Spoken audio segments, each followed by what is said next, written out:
Exam मंथन। दोस्तों आज हम ज्योग्राफी का यहाँ जो पार्ट उठाने वाले हैं वो है भारत की राजधानी। सबसे पहले ये क्वेश्चन आता है कि ऐसा कौन सा राज्य है जिसकी दो राजधानियां हैं। तो याद रखिएगा केवल एकमात्र राज्य है जम्मू और कश्मीर जिनकी दो राजधानियां हैं। अब उसके पीछे का रीजन क्या है देखते हैं हम। सबसे पहले देखते हैं कि राजधानी कौन कौन सी है। एक है जम्मू जो कि जिसे जम्मू तवी भी कहा जाता है, जो कि जम्मू में एक शहर है जम्मू तवी, और ये शीतकालीन सत्र में इसे शिफ्ट यहाँ कर दिया जाता है इसकी राजधानी में, क्योंकि ये बढ़ता है अक्टूबर से मार्च महीने में। याद रखिए अक्टूबर से मार्च महीने में काफी ज्यादा ठंड होती है, इसलिए इसे शीतकालीन सत्र कहा जाता है। अगर आप भारत का नक्शा देखेंगे जम्मू के साइड का तो ये कुछ इस टाइप से पड़ता है। यहाँ आता है अपना श्रीनगर और यहाँ पर हमारा आता है जम्मू। होता क्या है कि ठंड के समय में ये वाले पोर्शन में काफी ज्यादा क्या हो जाती है, बर्फ जमी हो जाती है, इसलिए वहां की राजधानी को शिफ्ट करना पड़ता है हमें क्या, जम्मू में। तो जो ठंड का मौसम होता है यानी शीतकालीन जो सत्र होता है उस समय जो राजधानी बना दी जाती है वो होती है जम्मू। उसके बाद जब गर्मी स्टार्ट होता है यानी मार्च से लेके अक्टूबर तक, जिसे क्या कहा जाता है, ग्रीष्मकालीन सत्र कहा जाता है, तब ये राजधानी शिफ्ट होकर कहाँ पर चली जाती है, श्रीनगर पे चली जाती है। अगर आपसे क्वेश्चन पूछा जाता है एग्जाम में कि जम्मू और कश्मीर की राजधानी क्या है तो दो तरीके से दिया जा सकता है, या तो सिर्फ श्रीनगर दिया हो, या फिर जम्मू दिया हो, या फिर जम्मू और श्रीनगर दोनों दिया हो। तो उसमें भी आप डायरेक्ट श्रीनगर डाल सकते हैं या फिर डायरेक्ट जम्मू भी डाल सकते हैं, या फिर अगर दोनों में साथ में दिया हो जम्मू और श्रीनगर तो आपको आंसर जम्मू और श्रीनगर ही डालना है। याद रखिएगा ये 6 महीने यहाँ पर शिफ्ट रहता है श्रीनगर पे गर्मी के मौसम पे, और 6 महीने ठंडी के मौसम पे जम्मू में शिफ्ट होता है। अब हम देखते हैं भारत के नक्शे में सारे राज्यों की राजधानी। आज हम देखेंगे कि भारत में कितने कितने राज्य हैं और उनकी राजधानियां क्या हैं। ठीक है, सबसे पहले देखते हैं भारत की राजधानी की बात की जाए तो ये है न्यू दिल्ली। ठीक है, भारत की राजधानी न्यू दिल्ली। ये उत्तर प्रदेश, हरियाणा और राजस्थान, मध्य प्रदेश के आसपास का एरिया है। आप देखते हैं सबसे पहले राज्य उठाते हैं और उनकी राजधानी कौन कौन सी है। स्टार्टिंग करते हैं जम्मू और कश्मीर से रिलेटेड। जम्मू और कश्मीर की जो राजधानी है वो है श्रीनगर। उसके बाद आते हैं हिमाचल प्रदेश। हिमाचल प्रदेश की राजधानी है शिमला। उसके बाद आता है पंजाब और हरियाणा, इन दोनों की राजधानी है चंडीगढ़। उत्तर प्रदेश की राजधानी है लखनऊ। मध्य प्रदेश की राजधानी है भोपाल। छत्तीसगढ़, इसकी राजधानी है रायपुर। राजस्थान की राजधानी है जयपुर। गुजरात की राजधानी है गांधीनगर। महाराष्ट्र की राजधानी है मुंबई। और तेलंगाना और आंध्र प्रदेश, इन दोनों राज्य की राजधानी है हैदराबाद। कर्नाटक की राजधानी है बंगलुरु। गोवा की राजधानी है पणजी। केरल की राजधानी है तिरुवनंतपुरम। और तमिलनाडु की जो राजधानी है चेन्नई। ठीक है दोस्तों, ये वाला हिस्सा अरब सागर कहलाता है, इसके नीचे वाला हिस्सा हिंद महासागर कहलाता है। ये अपना लक्षद्वीप हो गया। भारत के इस साइड पाकिस्तान और अफगानिस्तान है, और भारत के उत्तर में देखा जाए तो चीन, जो तिब्बत वाला एरिया। अब हम देखते हैं इसके पूर्व साइड के जो राजधानी है। बिहार की बात की जाए तो बिहार की राजधानी पटना। झारखंड की राजधानी है रांची। उड़ीसा की राजधानी है भुवनेश्वर। पश्चिम बंगाल की राजधानी है कोलकाता। असम की राजधानी है दिसपुर। मेघालय की राजधानी है शिलांग। त्रिपुरा की राजधानी है अगरतला। और मिजोरम की राजधानी है आइजोल। मणिपुर की राजधानी है इम्फाल। नागालैंड की राजधानी है कोहिमा। और अरुणाचल प्रदेश की राजधानी है ईटानगर। सिक्किम की राजधानी है गंगटोल। भूटान और नेपाल, चीन, अफगानिस्तान, पाकिस्तान और इस साइड का हिस्सा जो म्यांमार है ये इसके पड़ोसी राज्य हैं। ठीक है, इसके बारे में डिटेल हम आगे पढ़ेंगे। और इसके बाद श्रीलंका। ठीक है, उसके बाद जो एक रेखा होती है कर्क रेखा, तो कर्क रेखा देखते हैं कि ये किन किन राज्यों से होकर गुजरती है। कर्क रेखा गुजरात, राजस्थान, मध्य प्रदेश, छत्तीसगढ़, झारखंड, पश्चिम बंगाल, त्रिपुरा और मिजोरम से होकर गुजरती है। तो हम बात करते हैं भारत के भूगोल, जिसमें एक पाठ लिया गया है आकार एवं स्थिति। सबसे पहले देखते हैं भारत का आकार कैसे है, उसकी स्थिति क्या क्या है। यहाँ पर आपको दिख रहा होगा कि यहाँ पर मैंने दो ब्लैक लाइंस बना दिए हैं। एक कहलाता है पूर्वी देशांतर, जिसे कहा जाता है लॉन्गिट्यूड, और दूसरा है उत्तरी अक्षांश, जिसे कहा जाता है लैटिट्यूड। अगर पूर्वी देशांतर रेखा की बात की जाए तो ये गुजरात से होते हुए आंध्र प्रदेश तक पड़ता है, और ये कहा कितने डिग्री बनाता है, 68 डिग्री 7 मिनट से लेके 97 एंड 25 मिनट तक बनाता है। गुजरात में ये कहां से स्टार्ट होता है, गुजरात में जिस शहर से स्टार्ट होता है वो है दुआर मोटा, और आंध्र प्रदेश के किबुतु तक जाता है। अब बात करते हैं उत्तरी अक्षांश की या फिर लैटिट्यूड। उत्तरी अक्षांश की अगर बात की जाए तो ये इंदिरा कोल से स्टार्ट होती है, और इंदिरा कोल की अगर बात की जाए तो ये भारत के नियंत्रण वाले भूभाग से सबसे उत्तरी बिंदु के सियाचिन ग्लेशियर के समीप काराकोरम दर्रे के पास पड़ता है।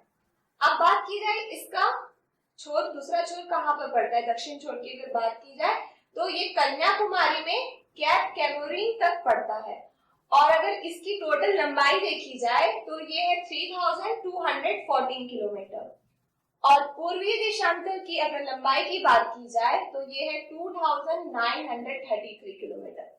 यानी पूर्वी देशांतर रेखा उत्तरी अक्षांश से थोड़ी छोटी है। अब बात करते हैं कर्क रेखा की। तो कर्क रेखा याद रखिएगा, कर्क रेखा क्या होती है, भारत को दो बराबर भागों में बांटती है, और ये देखते हैं कि कौन कौन से राज्य से होकर गुजरती है। तो गुजरात, राजस्थान, मध्य प्रदेश, छत्तीसगढ़, झारखंड, पश्चिम बंगाल से होते हुए आगे तक गुजर जाती है। उसके बाद अगर बात की जाए पूरे भारत की, तो पूरा भारत उत्तरी गोलार्ध में आता है, जिसे हेमिस्फीयर कहा जाता है। और अगर क्षेत्रफल की बात की जाए, भारत के ओवरऑल क्षेत्रफल की बात की जाए तो ये पड़ता है 32,87,263 किलोमीटर स्क्वायर, और ये पूरे वर्ल्ड का 2.4% है क्षेत्रफल की दृष्टि से।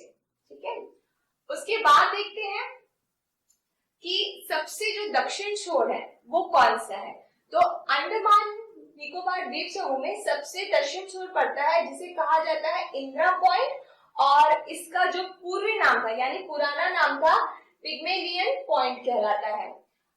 उसके बाद देखते हैं कि ये जो मैंने ब्लू कलर की लाइन बनाई है, तो ये ब्लू कलर की जो लाइन है ये कहलाती है मानक यामोत्तर या फिर IST, और इसका जो पॉइंट है वो है 82 डिग्री एंड 30 मिनट।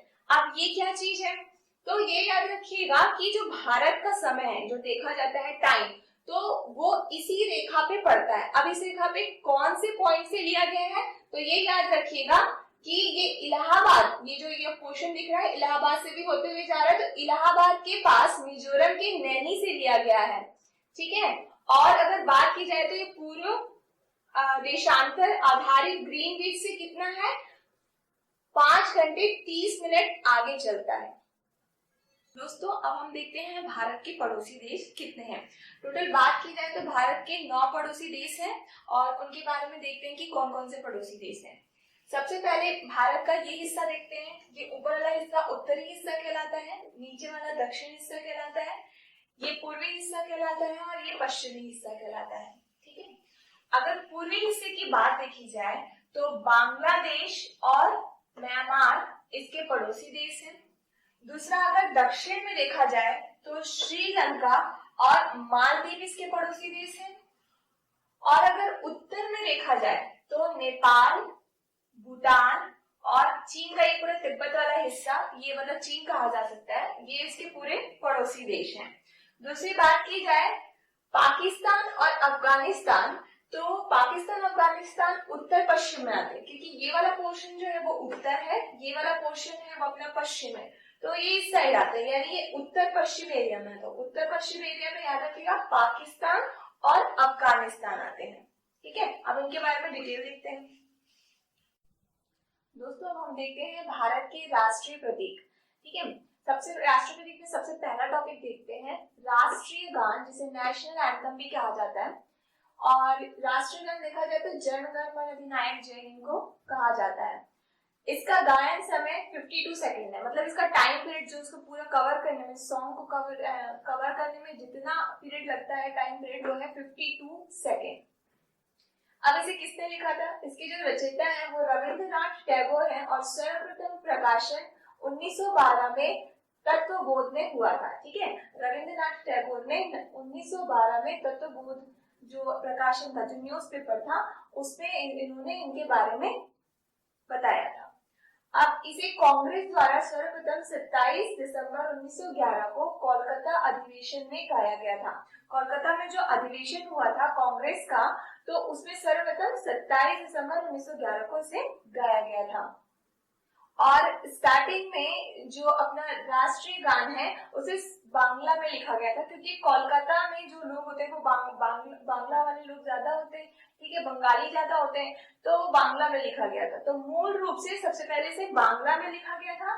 बांग्ला में रचित इस गान को हिंदी संस्करण को राष्ट्रीय गान के रूप में 24 जनवरी 1950 को संविधान द्वारा अपनाया गया था। और अगर देखा जाए तो हमारा जो संविधान है वो बन के पूरा कब तैयार हुआ था? 24 जनवरी 1950 को। और अगर देखा जाए तो हमारी जो राष्ट्रीय भाषा है वो है हिंदी। तो उन्होंने क्या किया था, हमारे राष्ट्रीय गान को जो बांग्ला में थी उसको हिंदी में ट्रांसफर किया, हिंदी लैंग्वेज में बदलकर, और 24 जनवरी 1950 को संविधान द्वारा अपना लिया गया। दूसरी बात, रविंद्रनाथ टैगोर ने, ठीक है, राष्ट्रीय गान को इंग्लिश में भी लिखा था और उसका नाम दिया था मॉर्निंग सॉन्ग ऑफ इंडिया। ठीक है, अब इसको एक बार रिवाइज कर लेते हैं। सबसे पहले इसको पूरे गाने में कितना समय लगता है? 52 सेकंड लगता है। और ये रविंद्रनाथ टैगोर ने सबसे पहले 1912 में जो एक न्यूज़पेपर था तत्वबोध में इसका क्या किया था, बताया था, इसका प्रकाशन हुआ था। ठीक है, और 27 दिसंबर 1911 में इसे कोलकाता अधिवेशन में गाया गया था। दूसरा चीज, जो ये अपना राष्ट्रीय गान है सबसे पहले किसमें लिखा गया था? बांग्ला में लिखा गया था। उसके बाद इसे हिंदी में कन्वर्ट करके 24 जनवरी 1950 को संविधान द्वारा अपना लिया गया था, जब हमारा पूरा संविधान बनके तैयार हुआ था। इसे इंग्लिश में भी लिखा गया है और इसे किसने लिखा है? रविंद्रनाथ टैगोर ने लिखा, और इंग्लिश में जो इसका नाम है वो है मॉर्निंग सॉन्ग ऑफ इंडिया। अब दोस्तों देखते हैं राष्ट्रीय गीत, जिसे कहा जाता है नेशनल सॉन्ग, वंदे मातरम। ठीक है, इसका अगर गायन समय देखा जाए तो 65 सेकंड है। ठीक है, इससे ज्यादा टाइम लगता है, इसे 52 सेकंड लगता है और इसे 65 सेकंड लगता है। ठीक है, याद रखिएगा। इसे सबसे पहले बंकिम चंद्र चटर्जी ने लिखा था। इसकी जो रचयिता कहा जाए बंकिम चंद्र चटर्जी है, और सबसे पहले इन्होंने संस्कृत में लिखा था। और कब लिखा था? 1875 ईस्वी में लिखा था। इस गीत को सन्यासी विद्रोह पर आधारित उपन्यास, जो उपन्यास का नाम है वो है आनंद मठ, और ये कब 1882 में शामिल किया गया था। ठीक है, एक उपन्यास था आनंद मठ, और उस उपन्यास में किस चीज के बारे में ज्यादा फोर्स दिया गया था? सन्यासी विद्रोह पर आधारित था वो। और ठीक है, आनंद मठ उपन्यास था और उसमें इस गीत का वर्णन किया गया था। दूसरा, कलकत्ता में कांग्रेस अधिवेशन में सर्वप्रथम 1896 में इसे रविंद्रनाथ टैगोर ने गाया था। ठीक है, ये ध्यान रखिएगा 1896 में। और अगर यहाँ बात की जाए कि कोलकाता अधिवेशन में कब गाया गया था इसे? 27 दिसंबर 1911। दोनों ही कोलकाता के अधिवेशन में गाया गया। ठीक है, और इसको याद रखिएगा कि 1911 में गाया गया था और इसे 1896 में गाया गया था। और किसके द्वारा गाया गया था? रविंद्रनाथ टैगोर के द्वारा। और इसे राष्ट्रीय गीत के रूप में कब दिया गया था? 24 जनवरी 1950 को संविधान द्वारा क्या किया था? संविधान सभा द्वारा अपना लिया गया था। ठीक है, तो ध्यान रखिएगा दोनों को संविधान सभा द्वारा अपनाया कब गया था, क्योंकि तो ये 24 जनवरी 1950 में अपनाया गया था, ठीक है, और ये भी 24 जनवरी 1950 में अपनाया गया था। इसको एक बार रिकॉल कर लेते हैं। ये 65 सेकंड लगता है इसको पूरा। इसे बंकिम चंद्र चटर्जी ने संस्कृत में 1875 में बनाया था, और ये आनंद मठ करके उपन्यास है जो 1882 में है, और जो किस पे ज्यादा फोर्स दिया गया था, सन्यासी विद्रोह पर आधारित है ये उपन्यास। और इसे कांग्रेस अधिवेशन में 1896 में रविंद्रनाथ टैगोर द्वारा गाया गया था, और ये जो राष्ट्रीय गीत है उसे संविधान द्वारा 24 जनवरी 1950 को क्या कर लिया गया था, अपना लिया गया था। राष्ट्रीय पंचांग कहे या फिर नेशनल कैलेंडर कहे, ठीक है। राष्ट्रीय पंचांग के रूप में शक संवत को अपनाया गया है, ठीक है। अब बात रही शक संवत कब से स्टार्ट हुआ है, ठीक है, ये कैलेंडर।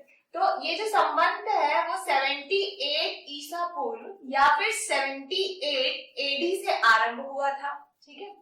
और इसका जो पहला माह या फिर मंथ कहा जाए तो फर्स्ट जो मंथ होता है वो होता है चैत्र, और जो अंतिम मंथ होता है वो होता है फागुन, ठीक है।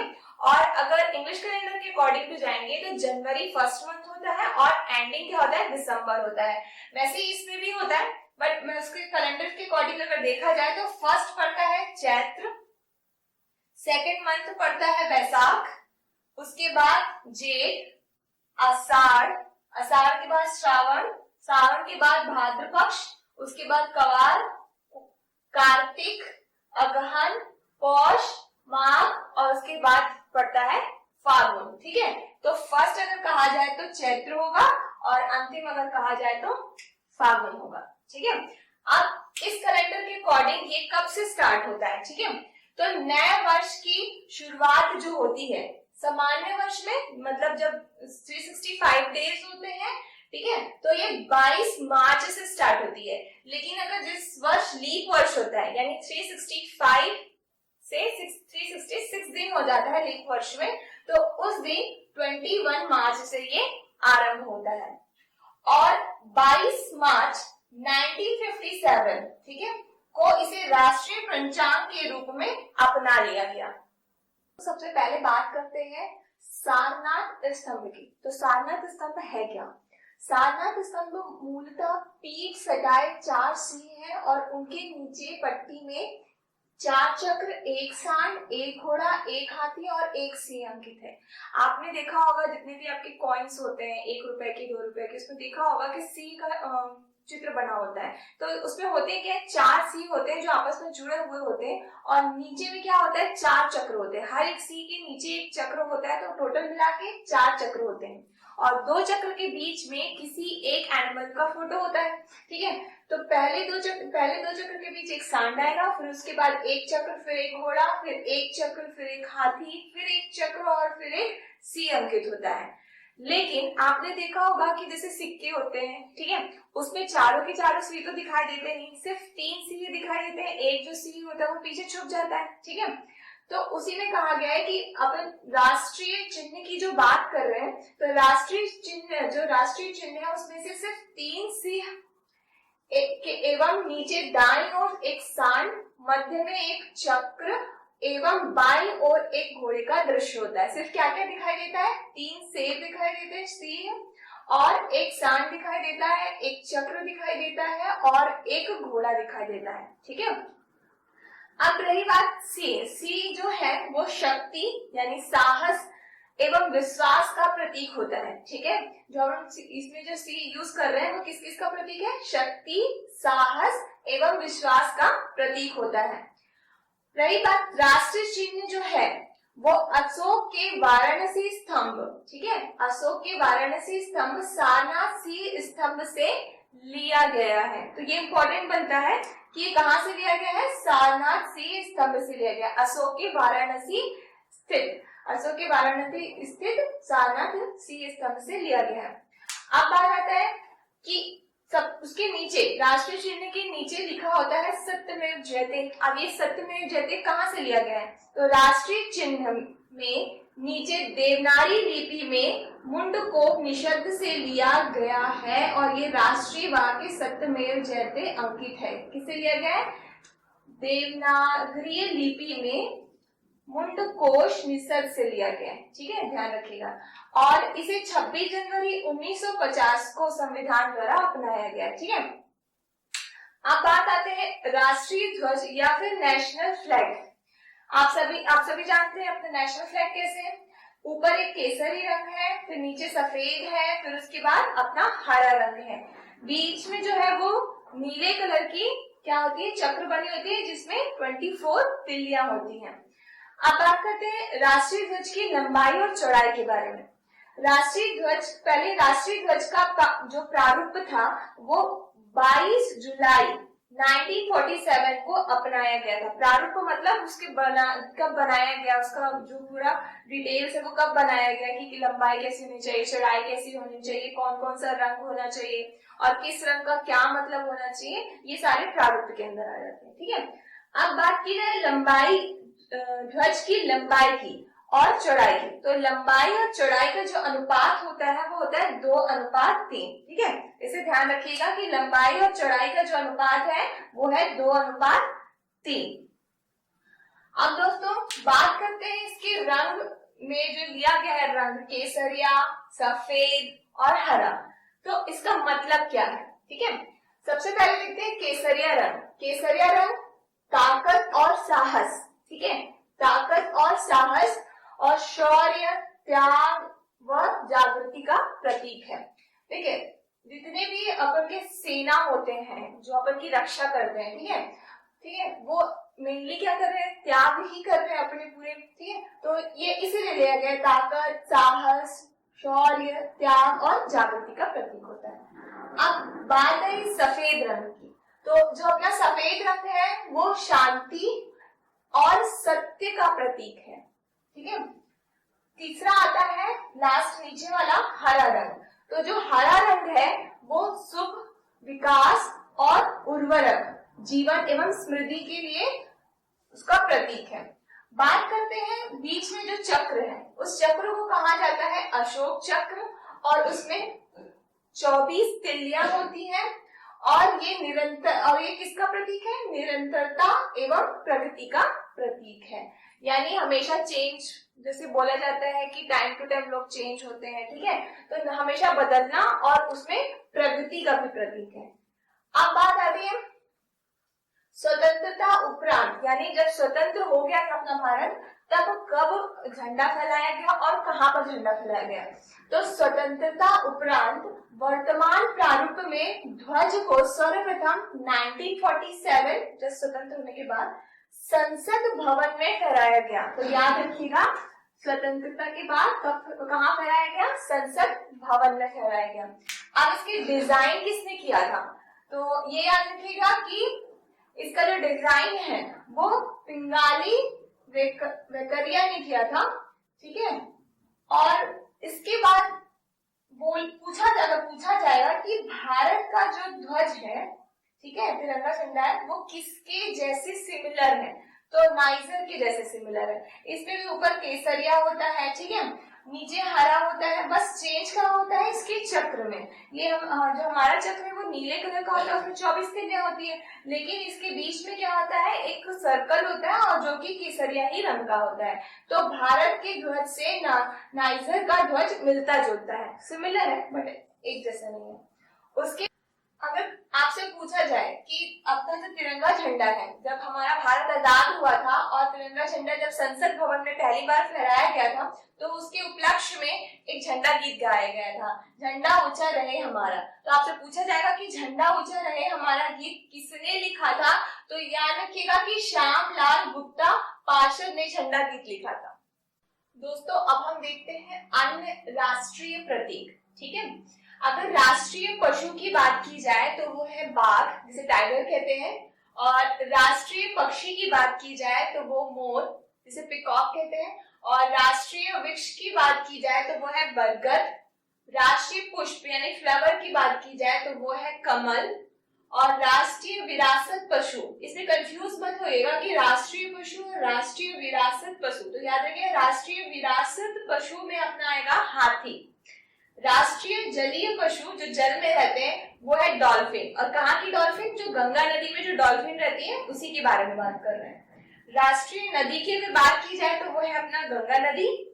और राष्ट्रीय मुद्रा प्रतीक, मुद्रा मतलब अपने डॉलर से मतलब पैसे से रिलेटेड है, ठीक है। जैसे डॉलर होता है, डॉलर का साइन होता है, सेम वैसे तो जो हमारे यहाँ का इंडिया का है वो ऐसा कुछ है, ठीक है। जो रुपीज आर बना के क्या कर दिया गया है, इसमें ऐसा लाइन खींच दिया गया है। तो इसके जो डिजाइन किसने दिया था? डॉक्टर उदय कुमार द्वारा इसका डिजाइन किया गया था। और ये विश्व का 5वां मुद्रा प्रतीक है, ठीक है, याद रखिएगा, विश्व का 5वां मुद्रा प्रतीक है। और राष्ट्रीय खेल की अगर बात की जाए तो वो है हॉकी, जो कि अभी अघोषित है, बट इंडिया का राष्ट्रीय खेल देखा जाए तो वो है हॉकी। राष्ट्रीय फल की बात की जाए तो वो है आम। दोस्तों अब हम देखते हैं भारत के आकार और स्थिति के बारे में। याद रखिए कि भारत का जो पूर्णतः भाग है वो उत्तरी गोलार्ध या हेमिस्फीयर में स्थित है। और भारत में जो उत्तरी अक्षांश है वो 8 डिग्री 4 मिनट और 37 डिग्री 6 मिनट का जो है वो पूरे टोटल लंबाई देखी जाए तो 3214 किलोमीटर आती है। और पूर्वी देशांतर की अगर बात की जाए तो ये 68 डिग्री 7 मिनट से 97 डिग्री 25 मिनट तक है। और इसकी जो टोटल लंबाई है वो है 2933 किलोमीटर। अब बात करते हैं दोस्तों कर्क रेखा की। तो कर्क रेखा कहां से होकर गुजरती है? 23 डिग्री एंड 30 मिनट। और ये उत्तर में देश को बराबर भागों में बांटती है। याद रखिएगा कि कर्क रेखा जो है भारत को 2 बराबर भागों में बांटती है। और ये कहां कहां से होकर गुजरती है? गुजरात, राजस्थान, मध्य प्रदेश, छत्तीसगढ़, झारखंड, पश्चिम बंगाल, त्रिपुरा और मिजोरम से होकर गुजरती है। भारत की अगर क्षेत्रफल देखा जाए, ठीक है, भारत का अगर टोटल क्षेत्रफल देखा जाए तो वो पड़ता है 32,87,263 किलोमीटर स्क्वायर। और विश्व के हिसाब से देखा जाए तो जो विश्व के क्षेत्रफल का कितना है? सिर्फ 2.4% ही है। और क्षेत्रफल की दृष्टि से अगर देखा जाए तो विश्व का 7वां स्थान है, यानी 7वें नंबर पे आता है। तो पहले, दूसरे, तीसरे नंबर पे कौन आता है देख लेते हैं विश्व के हिसाब से। पहले में रूस है, दूसरे में कनाडा, तीसरे में चीन, चौथे में संयुक्त राज्य अमेरिका, 5वें में ब्राजील, 6वें में ऑस्ट्रेलिया और 7वें में अपना भारत आता है। अब भारत के अंदर राज्यों की बात की जाए कि भारत के अंदर जो राज्य हैं उनमें से सबसे बड़ा कौन है और सबसे छोटा कौन है। तो क्षेत्रफल की दृष्टि से अगर राज्य देखा जाए तो भारत का सबसे बड़ा राज्य राजस्थान आता है और उसके बाद सबसे छोटा आता है गोवा। अब बात करते हैं इंदिरा पॉइंट की, ठीक है दोस्तों, इंदिरा पॉइंट की। अभी इंदिरा पॉइंट क्या है? तो भारत के दक्षिणतम बिंदु है जो कि बृहद निकोबार में स्थित है। और इसका पूर्व नाम अगर देखा जाए तो पिग्मेलियन है, पिग्मेलियन पॉइंट कहलाता है। तो अंडमान निकोबार का जो एकदम लास्ट का छोर का जो द्वीप है उसी का नाम रखा गया है इंदिरा पॉइंट, ठीक है। और ये दक्षिण ध्रुव पे पड़ता है। और इसका अगर पूर्वी नाम आपसे पूछा जाएगा तो पिग्मेलियन पॉइंट है, ठीक है। इसका पिग्मेलियन पॉइंट इसका पहले का नाम है। अब आते हैं अगर भूमि में, मतलब भारत के अगर भूमि में बात की जाए, मुख्य भूमि में बात की जाए तो उसको दक्षिण छोर का, ठीक है, सबसे किनारा वाला हिस्सा कौन है? तो मुख्य भूमि की दक्षिण छोर जो है तमिलनाडु की कन्याकुमारी में कैप कैमोरी है, ठीक है। तो याद रखिएगा कि सबसे दक्षिण जो छोर है वो तमिलनाडु में पड़ता है, तमिलनाडु की कन्याकुमारी में कैप कैमोरी में, ठीक है। अब आते हैं इंदिरा कोल, ठीक है। अब आते हैं इंदिरा कोल। अब ये क्या है? तो ये याद रखिएगा कि ये उत्तर में पड़ता है, ठीक है। दक्षिण में अपना लास्ट दक्षिण में क्या आएगा? इंदिरा पॉइंट। और उत्तर में क्या आएगा अपना? इंदिरा कोल। अब इंदिरा कोल में देखते हैं, ये भारत के नियंत्रण वाले भूभाग में सबसे उत्तरी बिंदु है जो कि जम्मू एंड कश्मीर में सियाचिन ग्लेशियर के समीप काराकोरम दर्रे में स्थित है, ठीक है। याद रखिएगा कि कहां पर है? काराकोरम दर्रे के पास में है। मैंने आपको ये पहले बताया था कि अपना जो पूर्वी देशांतर है वो है 68 डिग्री 7 मिनट। ठीक है, तो ये जो है 68 डिग्री 7 मिनट, वो तो ये पता है कि गुजरात से पास होता है, लेकिन गुजरात के कौन से, ठीक है, कौन से शहर से पास होता है, तो याद रखिएगा कि गुजरात में ये भूसारा मोड़ पे पास होता है। उसके बाद देखा जाए तो ये 97 डिग्री 25 मिनट पे, तो ये कौन से राज्य और उसके 97 डिग्री एंड 25 मिनट, ठीक है, तो ये अरुणाचल प्रदेश में कीबीतू, ठीक है, अरुणाचल प्रदेश में कीबीतू शहर से पास होता है। अब आते हैं भारत का जो समय लिया गया है, ठीक है, तो वो कौन से राज्य के कौन से शहर से लिया गया है, और जो वहां से जो रेखा पास होती है उसका क्या नाम है, तो जो रेखा पास होती है उसका नाम रखा गया है भारत का मानक समय, ठीक है, यहीं से क्या लिया गया है, उसका मानक समय लिया गया है, इसे IST भी कहा जाता है। और ये कहाँ पर पड़ता है, इलाहाबाद के समीप मिर्जापुर के नैनी, जो कि उत्तर प्रदेश में आता है, नैनी से लिया गया है, और ये कहाँ कितने से पॉइंट से पास होता है, 82 डिग्री 30 मिनट पूर्व देशांतर पर आधारित है, ठीक है।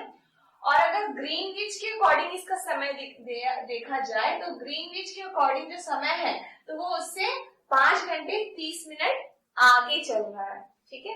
तो अब हम देखते हैं भारत के पड़ोसी देश से, ठीक है।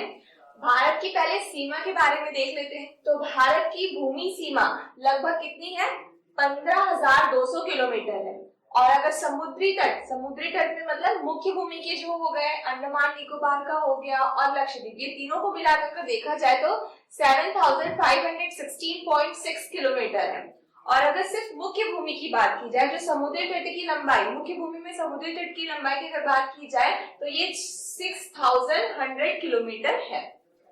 भारत की अगर 7 देशों को स्पर्श करता है, ये तो तुमको पता है, अपन मैप में देख चुके हैं, ठीक है। भारत 7 देशों को स्पर्श करता है, तो वो कौन कौन से हैं, पाकिस्तान, अफगानिस्तान, चीन, नेपाल, भूटान, म्यांमार और बांग्लादेश। भारत के दक्षिण में क्या है, श्रीलंका है और मालदीव है, ठीक है। भारत की सबसे लंबी सीमा जो जिस देश के साथ बनती है वो है बांग्लादेश के साथ बनती है, ठीक है, याद रखिएगा। भारत की सबसे लंबी सीमा किसके साथ बनती है, बांग्लादेश के साथ। अब हम बात करते हैं पहले भारत के पड़ोसी देश और उनकी सीमाओं से लगे राज्य पहले देख लेते हैं, ठीक है। पाकिस्तान के साथ कौन कौन लगे, जम्मू कश्मीर, पंजाब, राजस्थान और गुजरात। चीन के साथ देखते हैं, जम्मू और कश्मीर, हिमाचल प्रदेश, उत्तरांचल, सिक्किम और अरुणाचल प्रदेश। म्यांमार के साथ देखें तो अरुणाचल प्रदेश, नागालैंड, मणिपुर और मिजोरम। नेपाल के साथ सिक्किम, बिहार, पश्चिम बंगाल, उत्तर प्रदेश और अरुणाचल। भूटान के साथ है सिक्किम, अरुणाचल प्रदेश, पश्चिम बंगाल और असम। बांग्लादेश की बात की जाए तो वो है मिजोरम, त्रिपुरा, असम, मेघालय और पश्चिम बंगाल राज्य के साथ जुड़ा हुआ है। आप देखते हैं भारत की प्रमुख विभाजन रेखाएं, ठीक है। सबसे पहले देखते हैं डुरंड रेखा, ये क्या होती है, ये जो भारत में पाक अधिकृत कश्मीर है और अफगानिस्तान को उसके बीच की रेखा है, ठीक है। रेड क्लिफ रेखा जो है ये भारत पाकिस्तान और भारत बांग्लादेश को पूर्व पाकिस्तान भी कहा जाता है, तो उनको ये अलग करती है। उसके बाद है मैकमोहन रेखा, ये भारत और चीन की सीमा को अलग करती है। चौथा है मन्नार की खाड़ी व पाक जल डमरू मध्य, ये जो रेखा है वो भारत को श्रीलंका से अलग करती है। तो आज का लेक्चर यहीं खत्म होता है।